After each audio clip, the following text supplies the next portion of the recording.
আসসালামু আলাইকুম বন্ধুরা, দেখতেই পাচ্ছেন আজকে রেডি হয়েছি, একটা লাল কালারের শাড়ি পরেছি। আজ হচ্ছে অষ্টমী, আর আজ বর্ষাদের বাড়িতে আমাদের সকলের নিমন্ত্রণ, কারণ আজ ওদের বাড়িতে লুচি হয়। আর লুচি খাওয়ার জন্য কিন্তু সবাইকেই প্রায় নিমন্ত্রণ করে, মানে পাশাপাশি সবাইকে। তো সেই হিসেবে এখন রেডি হয়ে গেছি। এই যে একটা লাল কালারের শাড়ি পরেছি, তো শাড়িটা পরে কীরকম লাগছে অবশ্যই কমেন্টে জানাবেন। আর এখানে আফরাজকেও রেডি করিয়ে দিয়েছি, ও যে খেলা করছে।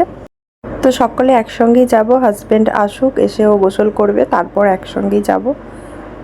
তো হাজব্যান্ড এখনও আসেনি, তো ওর একটু আসতে দেরি হচ্ছে দেখে একবার ভাবলাম যাই কাকি কী করছে দেখে আসি, কত দূর কী এগোলো। আজ তো আসতেই পারিনি, অন্য বছর না হলে লুচি এসে একটু বেলে দিয়েছিলাম, তো এবছরে আসতেই পারিনি। তো এদিকে এখনও লুচি বেলা হচ্ছে, আর এখানে আফরাজ লুচির ভাগ বসিয়ে দিয়েছে। দেখুন, ও কিন্তু লুচি খেতে আরম্ভ করে দিয়েছে। তো এদিকে বর্ষার দিদা লুচি বেলছে, বর্ষা একদিকে ওর মা আর পাপাকে দিচ্ছে ভাজার জন্য।